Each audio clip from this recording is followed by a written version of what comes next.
सभापति महोदय, पूरा देश देख रहा था कि कोरोना काल के बाद जो बजट आएगा, ये पहला बजट है और इस बजट में जिसके अंदर देश का तमाम जो तबका है, आम आवाम, प्रत्येक सेक्टर पूरी तरह प्रभावित हुआ। और उसके बाद इस बजट जो सरकार ने पेश किया, टकटकी लगा के देश की जनता देख रही थी। प्रत्येक व्यक्ति ने ऐसे बजट की परिकल्पना की जिसमें सरकार किसानों की आय बढ़ाने, कर्ज माफी दिलाकर आय का एक निश्चित रोड मैप देगी। लेकिन इस बजट के अंदर देश की जनता को, नौजवानों को, किसानों को निराशा हाथ लगी। आम बजट पर चर्चा को लेकर सदन के दर्जनों माननीय सदस्यों ने अपने विचार व्यक्त किए। कुछ लोगों ने पक्ष में किए, कुछ लोगों ने विपक्ष में किए। लेकिन मुझे बड़ा बुरा लगा कि प्रतिपक्ष के नेता बजट पे भाषण देने के लिए आए तो पूरा देश देख रहा था कि वो जो आपके प्रतिपक्ष नेता के नेता सुनो एक मिनट, तो वो भाषण देना है तो पूरा देश देख रहा था कि भाई कुछ न कुछ बात वो कहेंगे, लेकिन बजट पे बिना भाषण दिए मौन रह के चले गए। इसको भी पूरे देश ने अपनी आंखों से देखा है, क्योंकि इस देश की बर्बादी में कांग्रेस की भी बहुत बड़ी भूमिका है। और किसान जो आज दिल्ली की सड़कों पे 3 महीने से बैठा है, सभापति महोदय, 3 महीने से किसान बैठा है तीनों कृषि बिलों को लेके।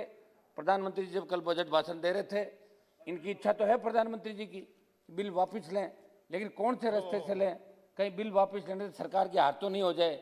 और जो आंदोलन कर रहे हैं वो भी हमारे हैं, ये भी प्रधानमंत्री जी जानते हैं कि ये वो लोग हैं जिन्होंने 120 seat Bharatiya Janata party NDA गठबंधन को दिलाई है। इस आंदोलन को आप हल्का नहीं लें, ये थकने वाले लोग नहीं हैं। 1000 साल तक लड़ाइयाँ लड़िए, इतिहास गवाह है।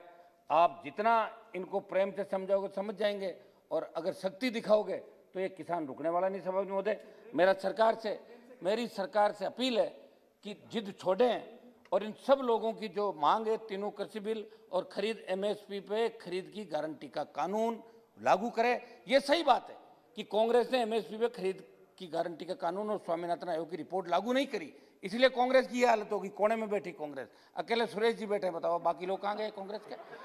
लेकिन इस अच्छा है क्या आप लोग? ठीक है, मैं बीच में हूँ साहब, मैं तो थर्ड फ्रंट, तीसरा मोर्चा है मेरा। सभापति महोदय, सुरेश जी तीसरा फ्रंट, मैं कह रहा हूँ आप अकेले ही बैठो, बाकी कहाँ गए? Kindly address to chair. सभापति महोदय, मेरा ये था कि कांग्रेस जिस राह पे चल पड़ी उस पर अगर एनडीए भारतीय जनता पार्टी चल पड़ेगी तो फिर किसान किसकी तरफ? प्रधानमंत्री ने कहा कि मोदी है तो मौका है, कर लो आंदोलन। आंदोलन उसके सामने किया जाता है जिससे उम्मीद होती है, और प्रधानमंत्री जी ने देश के जवान और किसानों को जगह दिया।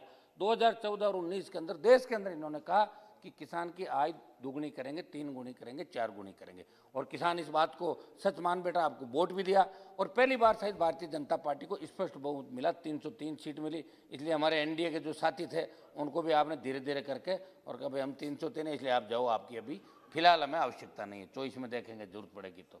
ये करके आपने धीरे धीरे जिसके अंदर प्रधानमंत्री जी कहते थे कि हमारा परिवार है, पहले अकाली गए, पहले शिवसेना गई, अकाली गए, आरएलपी, मेरा तो छोटी पार्टी एक ही मेंबर हूँ साहब। और मैं तो इस किसान आंदोलन के अंदर पॉलिटिकल माइलेज लेने के लिए किसी दूसरे बॉर्डर पर नहीं गया था। राजस्थान के अंदर किसानों का आंदोलन, जब पंचायत चुनाव के अंदर हम गए, 17 जिलों के अंदर डिमांड थी कि तीनों कृषि बिल वापस लिए जाए, संपूर्ण स्वामीनाथन आयोग की रिपोर्ट लागू करने का प्रयास जरूर किया इस सरकार ने। 6 से 14 के अंदर कांग्रेस के समय भी रिपोर्ट पड़ी थी, लेकिन कांग्रेस ने लागू नहीं की। आप संपूर्ण स्वामीनाथन आयोग की रिपोर्ट लागू करें, ये देश का किसान चाह रहा है और किसान शांति से आंदोलन कर रहा है। सभापति महोदय, 200 से ज़्यादा जानें किसानों की चली गई। ये वो सब लोग हैं जो समय समय पे आपकी सरकार बनाने के अंदर इन्होंने ज़बरदस्त सहयोग भी किया। और मेरी अपील है कि तीनों कृषि बिल वापस लें। जब आप होल्ड कर रहे हैं, पहले आपने कहा कि हम जन जागरण अभियान चलाएंगे, मंत्रियों को भेजा, सांसदों को इलाकों में भेजा, वहाँ भीड़ ही नहीं हुई आपके, कहीं 500, कहीं 1500, कहीं 2000 की भीड़ हुई। तब जाके कहा कि ये बंद करो अपने, देखेंगे आगे क्या होगा। तो सभापति महोदय, आपने कहा अमेंडमेंट करेंगे, अगर सही था तो अमेंडमेंट किस बात का? फिर कहा होल्ड कर लो, सही है तो होल्ड क्यों करवा रहे हो आप? हम कोई छोटे किसानों के खिलाफ नहीं है, लेकिन कम से कम आपको देश के किसानों ने, जवानों ने देश के सत्ता के शिखर पर इस भरोसे पे बिठाया कि देश को एक नई दिशा मिलेगी, 50-60 साल का जो एक भ्रम जाल था उससे देश को बाहर निकालेंगे प्रधानमंत्री जी। और आप अपने ही लोगों को उठा के और इस तरह सड़कों में बिठा दोगे। मुझे बड़ा दुख होता है जब भारतीय जनता पार्टी के कई वरिष्ठ नेता जो आंदोलन गाजीपुर, शाहजहांपुर, दूसरे बॉर्डर भी चल रहा है, सिंघू बॉर्डर का नाम लेके दूसरे बॉर्डर का नाम लेके कहते हैं वहाँ तो बिरयानी खा रहे हैं, आतंकवादी बैठे हैं, अलगाववादी बैठे हैं, माओवादी बैठे हैं। आप ये बताओ राजस्थान का किसान क्या माओवाद में बैठा है?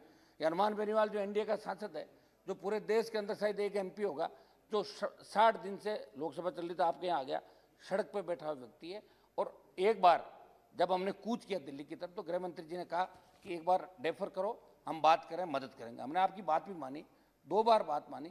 आखिर हम भी किसान के बेटे हैं, अगर किसान तकलीफ में होगा तो हम चुप नहीं बैठ सकते, चाहे लोकसभा के अंदर रहे या नहीं रहे, इससे कोई फर्क नहीं पड़ेगा।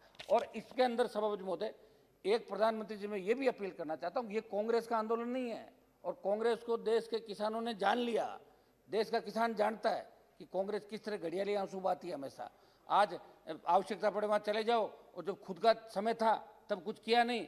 हाँ, ये बात सही है कि प्रधानमंत्री जी से लोग उम्मीद करें और प्रधानमंत्री जी को बड़ा मन रख के इन किसानों को मनाना चाहिए। तीनों बिल वापस लेने चाहिए। होल्ड कर रहे हो तो वापस ले लो, इसमें कोई बहुत बड़ा फर्क नहीं पड़ता। 2-3 मिनट ठीक बोल रहा हूँ ना साहब, 1 मिनट 2-3 मिनट टाइम देवा अपन। सभापति महोदय, मेरा ये निवेदन रहेगा। और इस बजट के अंदर मैं आंकड़ों में नहीं जा रहा हूँ, 2-3 मेरी छोटी मोटी बातें मैं कर लूँ राजस्थान की। मैं राजस्थान चाहता हूँ ईस्ट जो हमारी जो नेरी परियोजना ईस्टर्न कैनाल, ये इसको राष्ट्रीय परियोजना घोषित करें। इससे झालावाड़, बारां, कोटा, बूंदी, सवाई माधोपुर, अजमेर, टोंक, जयपुर, दौसा, करौली, भरतपुर और धौलपुर सहित 13 जिलों में 2051 तक पेयजल की उपलब्धता के साथ कुन्नू, पार्वती, काली सिंध, मेज नदी के मानसून के समय अधिशेष पानी को बनास, मोरेल, बाणगंगा, गंभीर, पार्वती एवं काली सिंध नदियों में पहुंचाने की कल्पना इसके अंदर ईस्टर्न कैनाल के अंदर की गई थी, जो केंद्र में लंबे समय से विचाराधीन है। हमारे जल शक्ति मंत्री भी यहाँ विराजे हैं, इनका भी ध्यान में आकर्षित करूंगा। सभापति महोदय, अगर इस योजना को 26 बड़ी व मध्यम सिंचाई परियोजना के साथ 0.8 हेक्टर वर्तमान तथा 2 लाख हेक्टर सिंचित क्षेत्र नया विकसित इस योजना से होगा। इसमें 67,615 हेक्टर जमीन की जरूरत पड़ेगी, जिसमें 29,422 हेक्टर निजी भूमि पे आबाद करनी पड़ेगी और लागत 37,247 करोड़ रुपए आंकी गई है। इसकी डीपीआर भारत सरकार को भेजी गई। बहुत बहुत धन्यवाद बेनीवाल जी। मात्र 1 मिनट लूंगा सभापति महोदय। अगर ये योजना और ये 13 जिलों के अंदर ईस्टर्न कैनाल आ जाती है तो राजस्थान का किसान भी पंजाब और हरियाणा के किसान की तरह हरा भरा होगा, मजबूत होगा, उसकी आर्थिक स्थिति बढ़ेगी। सभापति महोदय, कुछ मेरे संसदीय क्षेत्र के बारे में मैं कहना चाहूँगा। एक सभापति में मेरी एक छोटी सी डिमांड और है कि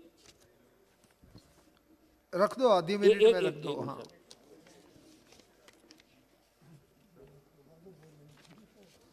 एक मेरा था साहब कि पेट्रोल और डीजल के दाम लगातार बढ़ रहे हैं, किसान की उपज का दाम नहीं बढ़ रहा है। पेट्रोल डीजल 100 का आंकड़ा छू रहा है। तो आप भी जो केंद्र सरकार टैक्स लगाती है उसको कम करें।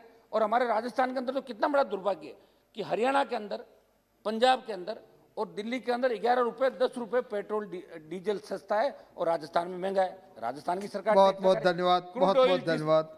सभापति महोदय, मेरा निवेदन रहेगा कि बढ़ती हुई महंगाई को देखते हुए पेट्रोल डीजल के दाम कम करें, किसानों की उपज के भाव बढ़ाएं और जवानों को रोजगार के नए साधन दें और किसानों की बात प्रधानमंत्री जी सुने। किसान बहुत अपने बहुत धन्यवाद आपका, बहुत बहुत धन्यवाद। आप इस तरह श्री रविंद्रनाथ कुमार जी, कि किसान रेल रोक रहे हैं, किसान हिंसा कर रहे हैं, ये करें वो करें, किसानों को खलनाई पड़ा। वणकम, ये आप शुरू कीजिए।